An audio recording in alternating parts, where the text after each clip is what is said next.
तो कैसे हैं आप सभी। आजकल ये स्कैम की हवा बहुत ज़्यादा उड़ रही है। जब से संदीप माहेश्वरी ने 15 दिसंबर को स्टॉप स्कैम बिजनेस के नाम पे वीडियो बनाई, जिसमें कुछ लोगों ने बोला कि हमें कैसे 50,000 का प्रोडक्ट बेचा गया डिजिटल, जिसमें उसके अपने आप में कोई खास वैल्यू नहीं थी। उसमें सब फेक था सब। कितने पैसे दिए आपने वहाँ पर? और 50,000 दिए थे सर मैंने। और जब हमने रिफंड मांगा तो हमें रिफंड भी नहीं दिया गया और कहा गया कि इस प्रोडक्ट को आगे सेल करो, फिर उससे जो पैसे आएंगे वो तुम्हारे होंगे। आप ये कह रहे हो कि आपने वो कोर्स लिया, जिसको लेने के बाद में आपको समझ आया कि इसमें कोई दम नहीं है, लेकिन अब उन्होंने ये कहा आपको कि अब इस कोर्स को आगे बेचो तो आपको इतने पैसे मिलेंगे। पर ये देखने वालों को पता लग रहा था कि सीधा सीधा विवेक बिंद्रा पर इशारा कर रहा है। और ये बात तब क्लियर हो गई जब 18 दिसंबर को विवेक बिंद्रा ने भी अपने YouTube चैनल पर एक रिस्पॉन्स वीडियो डाली बिगेस्ट कंट्रोवर्सी के नाम से, और उसमें इन्होंने संदीप माहेश्वरी पर भी कई सारे आरोप लगाए कि कैसे ये अपने प्राइवेट सेशंस के लिए लाखों रुपए चार्ज करते हैं। क्या सबको पता है ये बात कि आप 36 लाख रुपए लेते हैं 2 घंटे की कंसल्टिंग का? सबको पता नहीं। और अपने बचाव में ये कहा कि हमारी जो सेल्स टीम है वो एकदम रेपुटेटेड और क्लियर रिकॉर्ड्स हैं हमारा जो ऑडिट है वो अर्न्स्ट एंड यंग जैसी रेपुटेटेड कंपनीज करती हैं, और हमारा जो सेल्स का डिपार्टमेंट है वो बहुत क्वालिटी में है, क्योंकि अगर किसी ने बोला कि हमें मिस सेलिंग हुई है तो इमीडिएटली उसका रिफंड कर दिया जाता है। तो जरा सा भी बोल देता है मिस सेलिंग हुआ,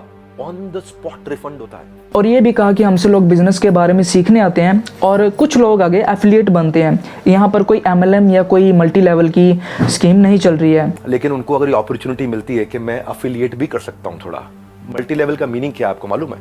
वो जब बहुत सारे लेवल हो, यहाँ एक ही लेवल है। वैसे देखा जाए हम किसी पर इल्ज़ाम नहीं लगा सकते मीडिया की तरह जब तक कोर्ट की तरफ से फैसला नहीं आ जाता। ऐसा नहीं है कि आज ये एकदम से मामला सामने आ गया है। कई टाइम से कई यूट्यूबर्स इन सब पर वीडियोस बना रहे थे फेक गुरुज के नाम पर, और पुष्कर राय ठाकुर पर भी पीछे वीडियो एक वायरल गई थी, सोनू शर्मा पर भी।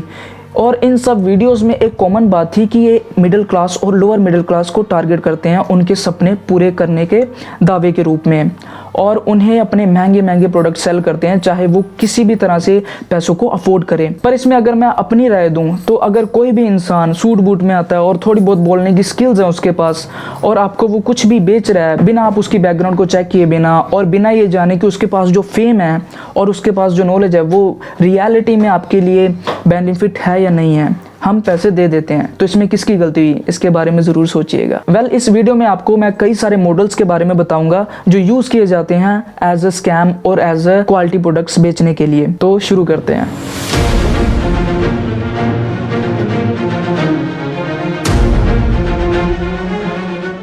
तो बिज़नेस की सिंपल डेफिनेशन क्या है कि कोई भी प्रोडक्ट जब सेल होता है उसकी जो ट्रांजैक्शन होती है, हमें मनी मिलता है, दैट्स कॉल्ड बिजनेस। प्रोडक्ट कोई भी हो सकता है, जैसे टेबल, कुर्सी, फ़ोन, कंप्यूटर, घर, कुछ भी।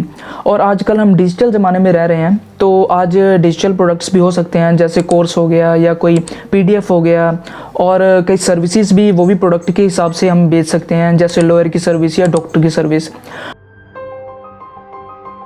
और जब आगे हम चलें अगर, तो थोड़ा कई बिजनेसेस एफिलिएट मार्केटिंग का यूज़ करते हैं। इसमें हम किसी भी बिजनेस के प्रोडक्ट को प्रमोट करते हैं और उसके बदले में हमें कमीशन मिलती है। जैसे अगर कोई कैमरे में मैं शूट कर रहा हूँ और उसकी क्वालिटी अच्छी है, उसमें ज़्यादा फीचर्स हैं, तो मैं अपने व्यूवर्स को बोल सकता हूँ कि आप इस कैमरे को अगर ख़रीदना चाहते हैं तो नीचे लिंक है, आप इसको खरीद सकते हैं, और उससे मुझे जो कमीशन आएगी 10 या 15% वो मेरी इनकम हो सकती है।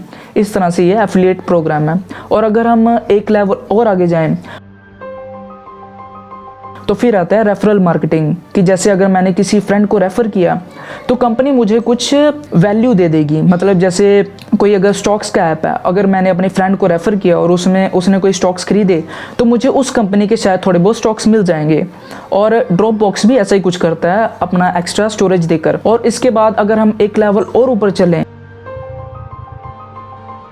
तो फिर आता है डायरेक्ट सेलिंग। कई कंपनीज अपने मार्केटिंग का खर्चा बचाने के लिए डायरेक्ट सेलर्स हायर करते हैं जो door to door business to business जाकर प्रोडक्ट सेल करते हैं। जैसे यूरेका फोब जो अपने वैक्यूम क्लीनर हो गया, एक्वागार्ड हो गया, ये सब सेल करती हैं। टपाटप भी इस मॉडल का यूज करती है बिकॉज ये काफी एफिशिएंट है, इससे काफी पैसा बचता है जो एडवर्टाइजमेंट में खर्च हो जाता है, और इसे वो अपनी कंपनी में लगा सकते हैं आगे बढ़ने के लिए।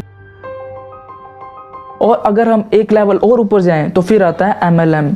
या फिर नेटवर्क मार्केटिंग, जिसमें डायरेक्ट सेलर्स को हायर करके बोल दिया जाता है कि तुम आगे लोगों को हायर करो, और एक पिरामिड जैसी चेन बन जाती है कि अगर तुम जितने लोगों को हायर करोगे उतनी ज़्यादा तुम्हें इनकम आएगी। तो इसमें वैसे स्कैम ये है कि अगर जेन्युइन प्रोडक्ट नहीं है, सिर्फ मनी सर्कुलेशन हो रहा है, कि जैसे तुमने अगर कोई उनका एक ज्वाइनिंग मेंबरशिप खरीद ली कि जो कि 5 से 10 हज़ार रुपये, और उन्होंने बोला कि तुम्हें हर महीने 2 या 3 हज़ार रुपये आएंगे, तो ये मनी सर्कुलेशन है कि उसका पैसा आपको और आपका पैसा उसको, ऐसे। फिर इसके बाद गवर्नमेंट ने इन सब चीज़ों को देखते हुए 2013-16 में रूल्स निकाले कि कोई ना कोई प्रोडक्ट होना चाहिए जेन्युइन, नहीं तो ये सभी स्कैम्स की कैटेगरी में आ जाते हैं। और उसके बाद कई कंपनीज ने इसका भी मिसयूज़ किया कि जो प्रोडक्ट हैं उनकी एक्चुअल कॉस्ट तो 500 रुपये होती है, पर उन्हें बेचा 5,000 रुपये, 6,000 रुपये, यहाँ तक कि 10,000 रुपये में भी बेचा जाता है अपनी मेंबरशिप की फ़ीस के लिए। और इन कंपनीज़ के अगर आप आसानी से पहचानना चाहते हैं तो हर एक प्रोडक्ट बहुत ज़्यादा महंगा होता है, जिसे कोई मिडिल क्लास आदमी अफोर्ड तो कर ही नहीं सकता बार बार लेने के लिए। एक बार बेशक वो पैसे लगा कर लेगा, फिर आगे वो और लोगों को ढूंढेगा कि वो भी ये प्रोडक्ट लेंगे ताकि उसके पैसे पूरे हो जाएं जिसने उसने प्रोडक्ट में लगाए हैं। ऐसा नहीं है कि सभी कंपनीज मिसयूज करती हैं। नेटवर्क मार्केटिंग में कई ऐसी कंपनीज है जो बहुत अच्छे प्रोडक्ट बेचती हैं, पर फर्क ये है कि एक कंपनी बेच रही है सिर्फ प्रोडक्ट अपनी वैल्यूज के हिसाब के, कि इस प्रोडक्ट में ये वैल्यू है, आप इसको अगर खरीदोगे तो आपके लिए ये बेनिफिट है, और दूसरी तरफ प्रोडक्ट की बातें ही नहीं की जाती। बातें की जाती हैं बड़ी बड़ी गाड़ियों की, बड़ी बड़ी, मतलब कि आपको BMW मिल जाएगी, घर मिल जाएगा, ये हो जाएगा, वो हो जाएगा, ऐसी बातें की जाती हैं। तो ये कंपनी टोटली फ्रॉड होती हैं, बिकॉज इनके प्रोडक्ट भी बहुत ज़्यादा महंगे होते हैं और इनके प्रोडक्ट में कुछ खास होता ही नहीं है। फिर इन चीज़ों को देखते हुए 2021 में गवर्नमेंट ने नए रूल्स निकाले कि अगर किसी प्रोडक्ट में दम नहीं है, मतलब कि एक प्रोडक्ट की वैल्यू उतनी नहीं है जितनी वो बेच रहे हैं, तो अगर वो कस्टमर उससे रिफ़ंड मांगता है तो उनको रिफ़ंड देना ही पड़ेगा, नहीं तो वो रूल्स के खिलाफ जाएंगे, नहीं तो वो स्कैम्स की कैटेगरी में गिना जाएगा। और ये भी कहा गया कि जो कंपनी दावे कर रही है बड़े बड़े कि तुम इतने पैसे कमाओगे महीने का, वो तुम्हें उस कंपनी को पूरा करना ही पड़ेगा। अगर वो नहीं करती तो उस पर एलिगेशंस लगेंगी, वो एक हिसाब से स्कैम ही होता है।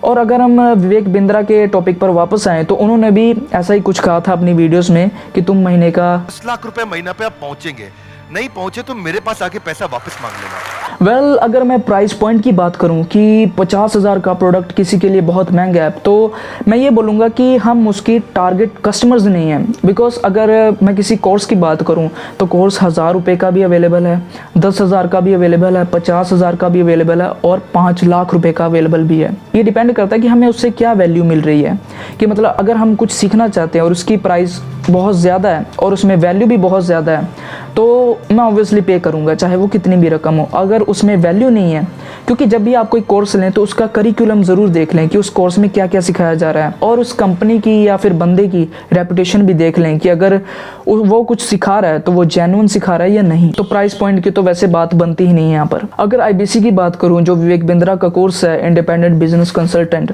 तो अगर विवेक बिंद्रा ने ये पिच यूज़ की कि लाइक आप हमारे पास आओ, हम आपको बिज़नेस सिखाएंगे और उस बिज़नेस से आप बहुत ज़्यादा पैसे कमा सकते हो, तो ये बिल्कुल जेन्युइन है, इसमें कोई बुराई नहीं है। अगर ये बोला गया है कि आप हमारे से ये प्रोडक्ट लो, इसमें बहुत ज़्यादा वैल्यू है, आप इसको आगे बेचोगे, ये आराम से बिकेगा और आपको और ज़्यादा पैसे मिलेंगे और आप और ज़्यादा अमीर बनोगे, तो ये एक हिसाब से इलीगल माना जा सकता है। बाकी कोर्ट के आने तक का हमें वेट करना ही पड़ेगा। वेल, इस वीडियो में इतना ही। बाकी आप इन सब चीज़ों के बारे में क्या सोचते हैं कमेंट में ज़रूर बताइएगा। बाकी वीडियो को देखने के लिए बहुत बहुत धन्यवाद।